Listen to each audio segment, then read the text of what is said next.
पाकिस्तान में जो लोग टॉप 3 गए हैं वो प्रॉपर्टी का काम करते हैं जिन्होंने पैसे बनाए, लेकिन इंडिया में जो टॉप 3 में आए बिजनेसमैन वो टेक में थे, हाई टेक में थे, यानी जिससे कौम को फ़ायदा, जिससे ऐसी इंडस्ट्री को प्रमोट किया उन्होंने जिससे लोगों में रोज़गार, नौजवानों को दुनिया में आपके MRF उनकी एक कंपनी है, उसका पर शेयर जो है वो 1 लाख को रीच कर गया है। इंडियन हिस्ट्री में पहली दफ़ा इस तरह देखने में आया है। कितना काम वहाँ पे हो रहा है। अब मैं आपको एक और बात बताऊँ, मोदी क्या करने जा रहे हैं। इस वक्त दुनिया की जो सबसे वैल्यूड और जिस पे लड़ाई हो रही है चाइना और अमेरिका की, वो माइक्रोचिप है। वो जो वॉशिंग मशीन से लेके आपके सुपरसोनिक जहाज तक भी लगती है, और ताइवान 90% वो बनाता है। उसमें भी वो जा रहा है, मोदी उसमें इन्वेस्टमेंट करने जा रहा है।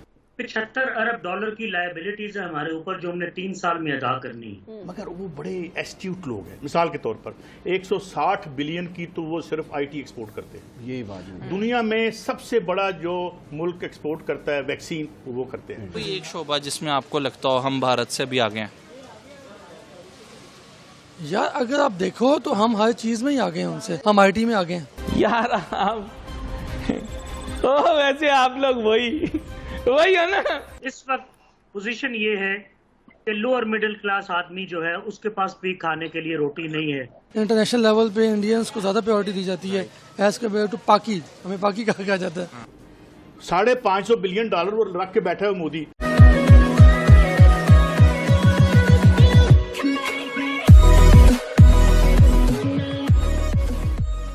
नमस्कार दोस्तों। अब पाकिस्तान के बारे में अगर आपको एक चीज नहीं पता तो मैं आपको बता दूं कि वहां पर एक ये जो प्रॉपर्टी वाले जो बिजनेस है ना बहुत चलता है, मतलब घर बनाना और ये सब कुछ। और पाकिस्तान के जो रिचेस्ट पर्सन है, रिचेस्ट जो लोग है, उसमें कई सारे लोग यही आते हैं, जिसमें यहाँ पर कहा गया है कि टॉप 3 जो बंदे हैं वो प्रॉपर्टी वाले हैं। मतलब कि जमीन का कुछ झोल बोल करेंगे गवर्नमेंट के साथ मिलकर, फिर वहां पर प्रॉपर्टी बनाएंगे और फिर प्रॉपर्टी बेच देंगे। मतलब यहाँ पर ऐसी कोई इंडस्ट्री नहीं है जहां पर ज्यादातर लोगों को रोजगार मिले, जैसे इंडिया के अंदर है। अगर मान ली यहाँ पर बताया गया है कि भाई इंडिया के अंदर कई सारे IT फील्ड के अंदर ऐसा है कि कई सारे बिजनेस ऐसे हैं जहाँ पर लोगों को भरपूर रोजगार मिलता है, और तकरीबन 160 से 170 बिलियन डॉलर की हर साल एक्सपोर्ट होती है। अब ऐसा तो है नहीं कि एक्सपोर्ट करने के लिए आपको बहुत सारे ट्रक और शिप और जहाज चाहिए। अब IT एक्सपोर्ट है, इंटरनेट से हो जाता है सब कुछ, तो वो सारी चीजें भी बच जाती है। कहने का मतलब यह है कि बहुत सारा रोजगार मिलता है। यही चीज लेक ऑफ मतलब यहाँ पर पाकिस्तान में लेक कर रही है कि इंडिया को जैसे ही मौका मिलता है कोई भी इंडस्ट्री में, देखिए चीप इंडस्ट्री में हम नहीं थे, ठीक है, अब कंपटीशन में है। तकरीबन वो हमने पिछले वेदांता वाली न्यूज भी सुनी थी कि वेदांता और फॉक्सकॉन दोनों मिलकर गुजरात के अंदर, मतलब धोलेरा में शायद गुजरात के जो स्मार्ट सिटी बन रहा है वहां पर तकरीबन अच्छे खासे बिलियंस ऑफ डॉलर का इन्वेस्टमेंट करने वाला है। अब ये सारी चीजें पाकिस्तानियों को बहुत जलाती है।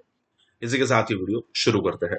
देखें, आपने आज स्टोरी भी एक की है, दोपहर में आप मुझे बता रहे थे कि हमने जो वेल्थी लोग जो हैं उनकी जो क्रिएशन हुई है उसमें भी कौन से ट्रेड हैं और कौन से लोगों ने माल ज़्यादा बनाया है। तो आपने मुझे बताया कि पाकिस्तान में जो लोग टॉप 3 गए हैं वो प्रॉपर्टी का काम करते हैं जिन्होंने पैसे बनाए, लेकिन इंडिया में जो टॉप 3 में आए बिजनेसमैन वो टेक में थे, हाई टेक में थे, यानी जिससे कौम को फ़ायदा, जिससे ऐसी इंडस्ट्री को प्रमोट किया उन्होंने जिससे लोगों में रोज़गार, नौजवानों को दुनिया में आपके अच्छा, अब हम जो क्रिएट कर रहे हैं, चाहे बिजनेसमैन की क्लास क्रिएट कर रहे हैं, चाहे इंटेलेक्चुअल्स क्रिएट कर रहे हैं, जो कुछ भी हम कर रहे हैं उसका ताल्लुक पैसे की क्रिएशन से है, और उस क्रिएशन से है जो शायद जिसके मीन्स भी क्वेश्चन उन पर उठाए जा सकते। मैं आपको पाकिस्तान और इंडिया की रूलिंग क्लास में एक बुनियादी फर्क बता दूं। ये नहीं है कि इंडिया की रूलिंग क्लास करप्ट नहीं है, मगर वो बड़े एस्ट्यूट लोग हैं। मिसाल के तौर पर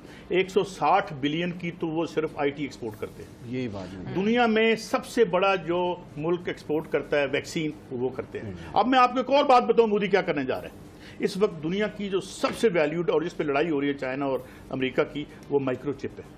वो जो वॉशिंग मशीन से लेके आपके सुपरसोनिक जहाज तक में लगती है, और ताइवान 90% वो बनाता है।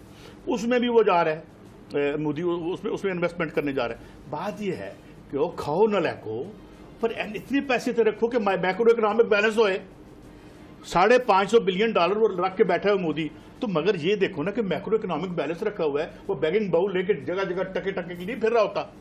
तो ये नलायकी इन्होंने की है हमारी जो आपकी जो सिविलियन एस्टेब्लिशमेंट है जो आपकी, इसलिए हम जो है आज वो अभी मेरे साथ थे इशफाक हसन खान साहब, वो कह रहे थे कि मैं आपको फिक्र देने लगा, मैं हैरान रह गया। पिछले 4.5 सालों में रुपए को डिवैल्यू करके $135 बिलियन का नुकसान हुआ इस मुल्क। ये नलायकी 135 बिलियन यानी वो जो वार ऑन टेरर है पूरी, उसमें $200 बिलियन का इंफ्रास्ट्रक्चर बर्बाद हुआ। 100 बिलियन क्लेम किया था, क्लेम किया जाता है कि 200 तक, वो कुछ 100 की बात यार 4.5 साल में। अच्छा, ये आपने 135 बिलियन सिर्फ इसकी कमी में। और आप मुझे माफ कर दीजिएगा, मैं ये बात कहने लगा हूं, ये जो आपने बिल पास किया था इसका स्टेट बैंक का, ये नहीं कर, स्टेट बैंक का बिल आप पास करते, लेकिन जो स्टेट बैंक का गवर्नर है उसको अकाउंटेबल ही तो बनाते। वो कहते हैं जब पास हो रहा था पिछली हुकूमत में, हमने बहुत शोर डाला था। आज का आपसे क्वेश्चन ये है, MRF इंडियन एक कंपनी है, उसके शेयर की प्राइस जो है पर शेयर प्राइस 1 लाख तक चली गई है। बहैसियत पाकिस्तानी किस तरीके से देखते हैं? अगर मैं स्टॉक मार्केट की आपसे बात करूँ, कितना काम कर रहा है भारत और हम कहाँ पर स्टैंड कर रहे हैं? सर बेसिकली जहाँ तक बात करूँ काम करने की, तो काम में तो हम आलसी बिल्कुल नहीं है। काम तो हम कर सकते हैं, बिल्कुल कर सकते हैं। जो हुनर हमारे पास है वो बाकियों के पास नहीं है। लेकिन बात सिर्फ इतनी कि हमें अवेयरनेस की ज़रूरत है। स्टॉक मार्केट उनका भी है, हमारा भी है, लेकिन फ़र्क सिर्फ इतना है कि हमें उसको प्रॉपर्ली यूटिलाइज़ करना चाहिए और गवर्नमेंट को हमें इस चीज़ में जो है फैसिलिटेट करना चाहिए। हम दिन ब दिन, जैसे कि अभी आपको पता है कि डॉलर्स के रेट बहुत हाई हैं, तो अगर हम इसमें थोड़ी सी इंपोर्ट को ऑन करें, क्योंकि कोविड की वजह से बड़ा मामला ख़राब हुए हुए थे, इंपोर्ट एक्सपोर्ट स्टार्ट हो जाएगी तो हमारी स्टॉक एक्सचेंज भी थोड़ी सी बूस्ट करेगी, और स्टॉक एक्सचेंज बूस्ट करने से बिज़नेस कम्युनिटी को फ़ायदा होगा, जिसकी बेसिस पे हमारी इकोनॉमी जो है वो कुछ बेटर होगी। सर क्या वजह है, किसी भी शोबे को आप उठा के देख लें, आप ऑटोमोबाइल सेक्टर के ऊपर बात कर लें, आप कोई भी शोबे का नाम लें, आपको उसमें भारत ही लीड करता नज़र आएगा। और एक टाइम था कि जब हम अपने साथ कंपेयर किया करते थे, अब वो दुनिया में टॉप के ऊपर रैंक कर रहा है। डिजिटल पेमेंट्स के अंदर दुनिया में नंबर 1 कंट्री है भारत, जो दुनिया की सबसे ज़्यादा डिजिटल पेमेंट्स कर रही है। वजह आपको क्या लगती है कि इतना आगे निकल गया? मुख्तलिफ या इसके आप कह लें कि राय हैं और स्टेट ऑफ माइंड है, डिफरेंट ओपिनियंस हैं इसमें, कुछ नेगेटिव हैं कुछ पॉजिटिव हैं। अगर तो आप नेगेटिव की तरफ ज़्यादा जाएं तो कह लें कि हमारी गवर्नमेंट की तरफ से बहुत ज़्यादा होता है, लेकिन भारत के पॉइंट ऑफ व्यू से देखें तो उनका आगे निकलना नेगेटिव तो नहीं हो सकता? डेफिनेटली बिल्कुल भी नहीं है ऐसा, क्योंकि यार देखो IT में डेफिनेटली वो आगे है, बिल्कुल है। अगर आप एजुकेशन सेक्टर देखो तो हमें ज़्यादा अकोमोडेट किया जाता है, लेकिन अगर आप उनको देखो तो उनका बच्चा इंग्लिश बोलता है, जो कि हमारे यहाँ बहुत मुश्किल है।